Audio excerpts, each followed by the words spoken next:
पिछले क्लास में हम लोग चर्चा किए थे कंटिन्यूअस चार्ज डिस्ट्रीब्यूशन। तो कंटिन्यूअस चार्ज डिस्ट्रीब्यूशन तीन प्रकार का, linear charge distribution, surface charge distribution and volume charge distribution.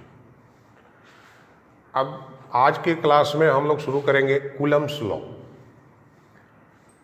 तो experimentally it is observed that like charges repel to each other while unlike charges attract to each other. Coulomb's law concerned with the force which acts between 2 point charges. The Coulomb's law stated that the force of attraction or repulsion between 2 point charges is directly proportional to product of magnitude of charges and inversely proportional to a square of distance between them. अब यहां पर condition है इस नियम में कि the charge should be point. तो point का मतलब यहां क्या है, यानी जो भी बड़ी चार्ज हो उसका साइज बहुत ही छोटा हो, स्मॉल हो। क्वेश्चन में कभी कभी पूछता है कि क्या दो बड़े चार्ज स्फीयर के लिए एक कूलम्ब लॉ का उपयोग कर सकते हैं? तो नहीं कर सकते हैं, क्योंकि यहां पर कंडीशन है कि द फोर्स ऑफ अट्रैक्शन और repulsion between 2 point charges is directly proportional to product of magnitude of charges and inversely proportional to a square of distance between them. तो इसको हम लोग लिख सकते हैं the force of attraction or a repulsion between two point charges is directly proportional to product of magnitude of charges and inversely proportional to a square of distance between them.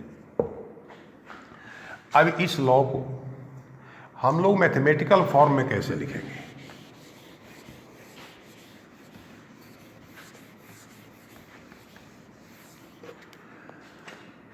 तो suppose there are 2 point charges Q1 and Q2 which are separated by distance. The force of attraction or repulsion, it only depends on sign of charges. If both charges are positive or both charges are negative, then the force which acts between them will be repulsive. When one charge is positive, another is negative, the force of between two charges will be attractive. अब मान लो ये दो point charge हो गए Q1 और Q2, इनके बीच का जो सेपरेशन है वो है R। तो if magnitude of force which acts between these 2 point charges is F, then according to law F proportional to Q1 into Q2 by RS में, और F equal to K Q1 Q2 by R square. Here K is constant of proportionality whose value depends on nature of material present between two charges. The value of K equal to 1 by 4 pi epsilon. इस sign को पढ़ते हैं epsilon, where epsilon is permittivity of matter present between point charges. अब कोई पूछे what is permittivity, तो it is property of matter which affect the force which acts between charges. If we put the value of K in this relation, the form of relation will be F equal to 1 by 4 pi epsilon Q1 into Q2 by R square. This is the fundamental formula of force which acts between 2 point charges.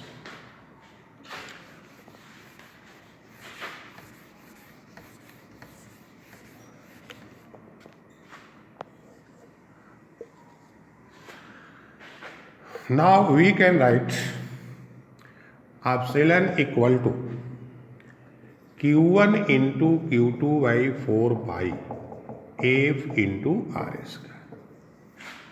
With help of this relation, we can write SI unit and dimension of permittivity.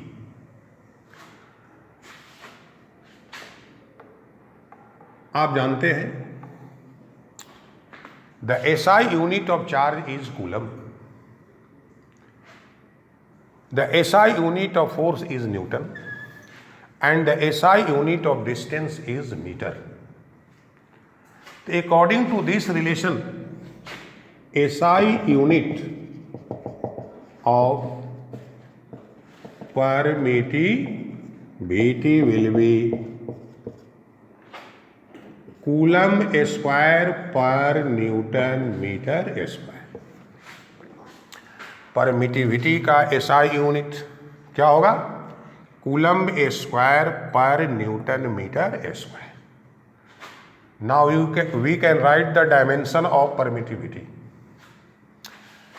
The dimension of charge is IT, so I square T square, because here two charges are present in product form, divided by dimension of force is mL T to the power minus 2, and the dimension of distance is L, here R square, so dimension will be L square. M to the power minus 1, L to the power 1 and L to the power 2, the L to the power 3, that means L to the power minus 3. T to the power minus 2, T square, तो T to the power 4, I square. So this is dimension of permittivity. Now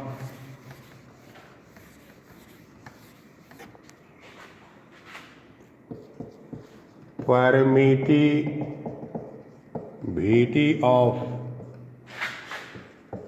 vacuum is denoted by epsilon naught, which is equal to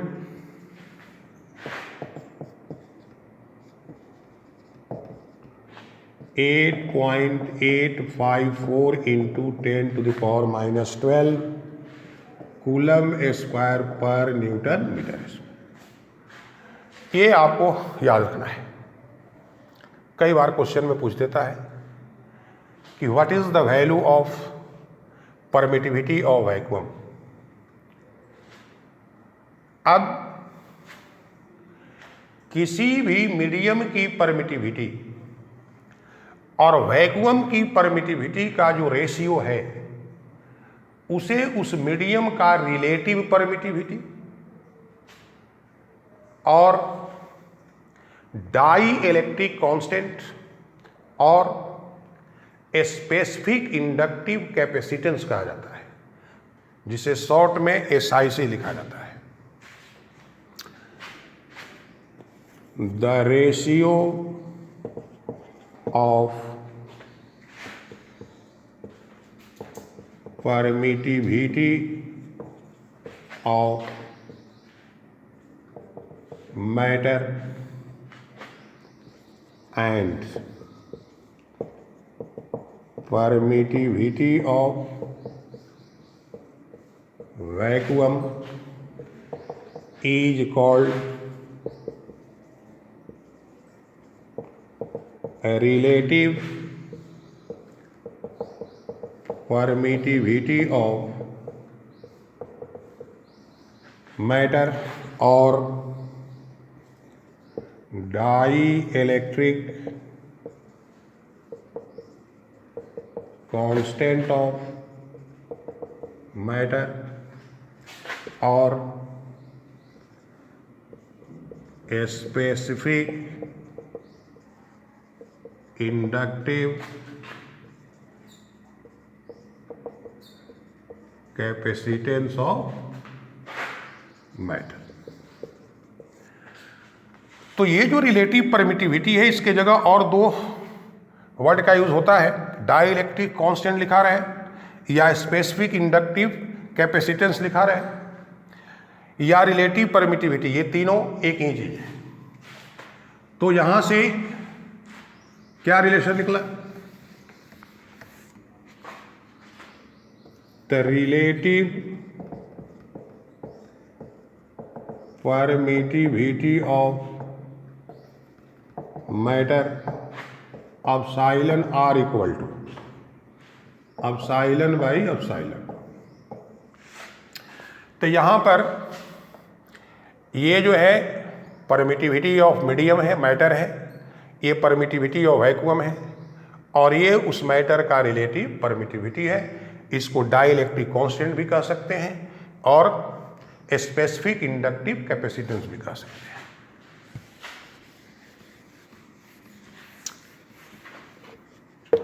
और epsilon equal to epsilon not epsilon.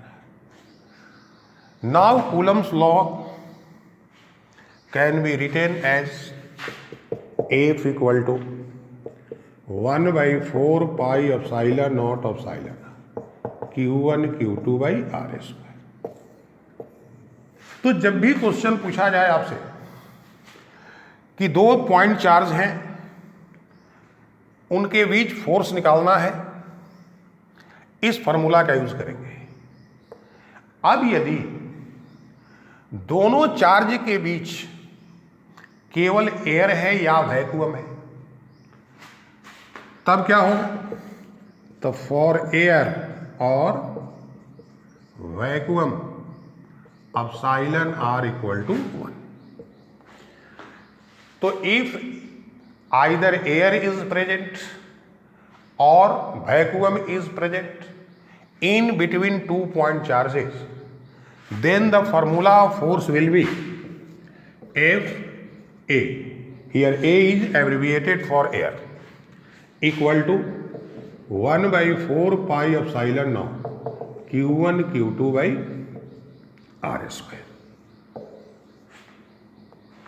अब ये जो है इसमें पाई और epsilon not का value रख करके अगर कैलकुलेट कीजिएगा तो the value of 1/4 pi epsilon naught equal to 9 × 10⁹ newton metre square per coulomb square. तो न्यूमेरिकल बनाते समय इसके जगह पर डायरेक्ट इतना वैल्यू हम लोग रखेंगे। अब इस फॉर्मूला से आपको एक बात क्लियर हो गई कि दो पॉइंट चार्ज के बीच फोर्स का मैक्सिमम वैल्यू कब होगा? जब या तो उसके बीच एयर हो या वैक्यूम हो, क्योंकि अगर दूसरा कोई मटेरियल आएगा तो यह जो रिलेटिव परमिटिविटी है इसका मान 1 से अधिक होता है, इसलिए फोर्स का मान क्या होगा, कम होगा। अगर पूछ दे क्वेश्चन में कि if a glass plate is introduced in between 2 point charges in place of vacuum, then what will be effect on force, तो answer will be the value of force will decrease.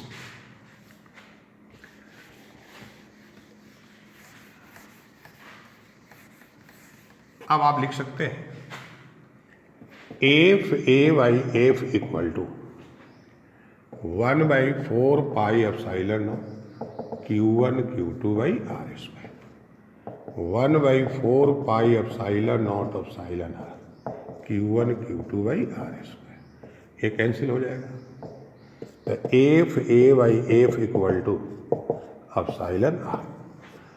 तो relative permittivity के लिए एक और यहां formula हो गया कि पॉइंट चार्ज के बीच जब एयर प्रेजेंट है उस समय लगने वाला फोर्स, और यदि कोई मैटर प्रेजेंट है उस समय लगने वाले फोर्स का रेशियो भी उस मैटर के रिलेटिव परमिटिविटी या डाई इलेक्ट्रिक कांस्टेंट के बराबर होता है।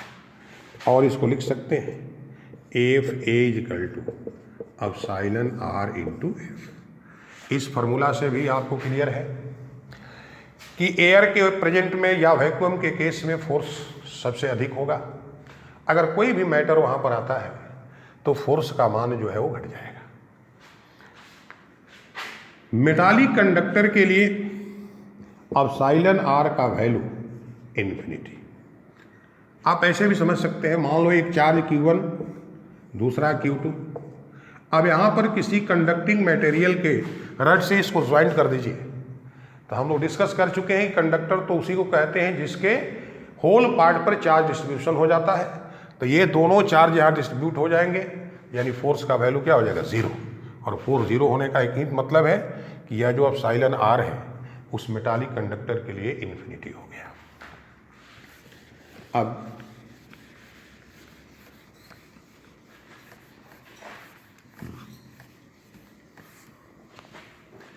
यह जो फॉर्मूला है F a equal to Q1 Q2 by are square, with help of this formula 1 coulomb charge is to be defined। Question पूछता है define 1 coulomb charge। if Q1 equal to Q2 equal to 1 coulomb, R equal to 1 meter, then F A equal to 1/4 pi epsilon naught, that is 9 into 10 to the power 9। So how you can define 1 coulomb charge? So when two charges of equal magnitude are kept in air or vacuum at a distance of 1 meter apart, and each charge experiences a force of 9 into 10 to the power 9 Newton, then each charge is said to be 1 coulomb। तो अगर 1 coulomb charge को define करना है तो ये formula याद रखना है, एक कंडीशन याद रखना है, उसके बाद आप लिख सकते हैं, कोई रटने की आवश्यकता नहीं है। When two charges of equal magnitude are kept in air or vacuum at a distance of 1 meter apart, and each charge experiences a force of 9 into 10 to the power 9 Newton, then each charge is said to be 1 coulomb। तो अब Coulomb's law की चर्चा हम लोग कर लिए। अब प्रश्न है कि दो जो चार्ज बॉडी है, तो चार्ज को ही कहा जाता है इलेक्ट्रिक। तो दो चार्ज के बीच लगने वाले फोर्स को इलेक्ट्रिक फोर्स कहा जाता है। और चूंकि इस इलेक्ट्रिक फोर्स के लिए कूलम्ब ने नियम दिया, तो इस फोर्स को कूलम्ब लॉ भी, कूलम्ब फोर्स भी कहा जाता है। और ये जो इलेक्ट्रिक फोर्स है यानी 2 पॉइंट चार्ज के बीच लगने वाला जो फोर्स है इसे सेंट्रल फोर्स भी कहा जाता है। सेंट्रल फोर्स के लिए क्या कंडीशन है कि जिस फोर्स का डायरेक्शन दोनों बॉडी के ज्वाइंट करने वाली लाइन के अलोंग रहता है उस फोर्स को कहते हैं सेंट्रल फोर्स। तो 2 पॉइंट चार्ज के बीच जो फोर्स लगता है जो एक दूसरे पर उनका डायरेक्शन भी दोनों को मिलाने वाली लाइन की अलोंग होता है, इसलिए ये सेंट्रल फोर्स भी है। सेंट्रल फोर्स ये आपका electric force long range force है।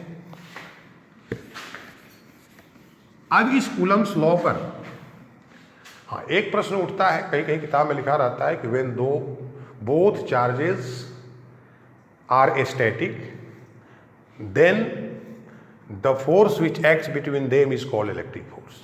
ऐसा नहीं है, एक चार्ज रेस्ट में है और एक मोशन में है तब भी उनके बीच जो फोर्स लगता है उसको इलेक्ट्रिक फोर्स कहते हैं। दोनों चार्ज बॉडी रेस्ट में है तब भी इलेक्ट्रिक फोर्स कहते हैं, और दोनों चार्ज बॉडी जब मोशन में होती है तो इलेक्ट्रिक फोर्स तो लगता ही है, अंतर है कि साथ में वहां एक मैग्नेटिक फोर्स भी लगने लगता है और तब उस कंबाइंड फोर्स को कहा जाता है इलेक्ट्रोमैग्नेटिक फोर्स।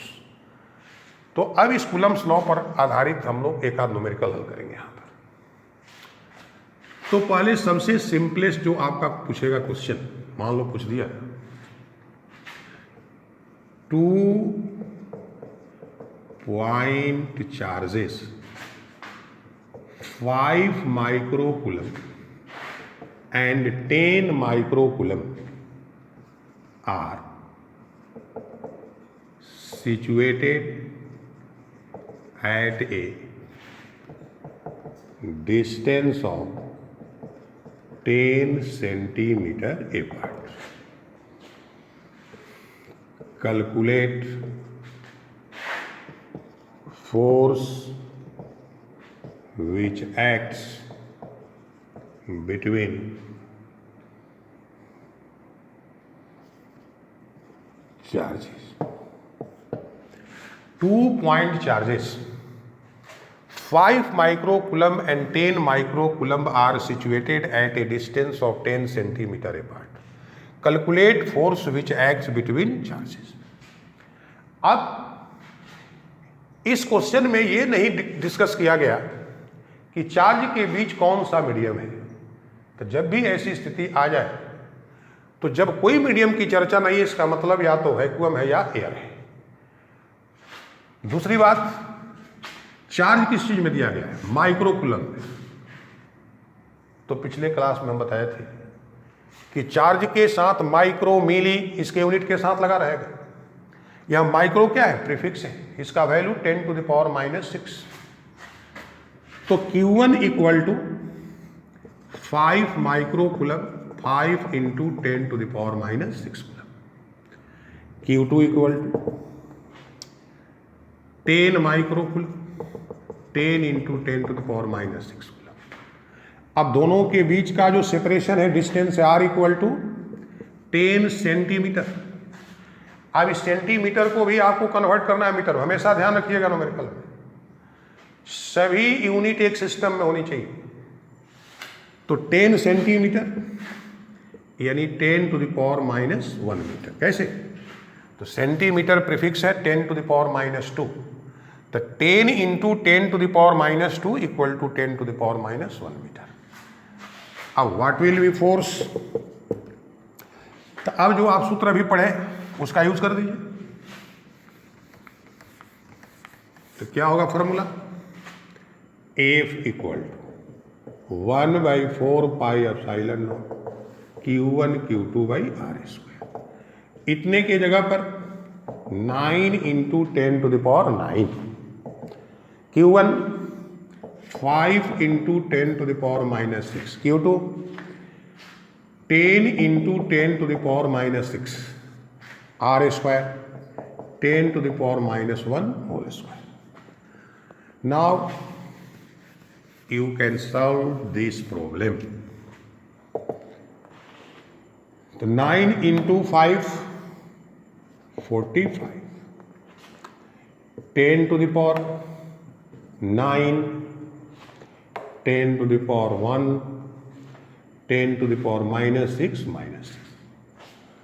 आप जानते हैं बेस जब सेम हो तो मल्टीप्लिकेशन के केस में सभी का पावर जो है वो ऐड हो जाता है, divided by power to the power, तो ये दोनों पावर को का आपस में गुना, तो 10 to the power -2, तो 45 इंटू ये कितना हो गया, तो -12 और +10, 10 to the power -2 divided by 10 to the power -2 equal to 45।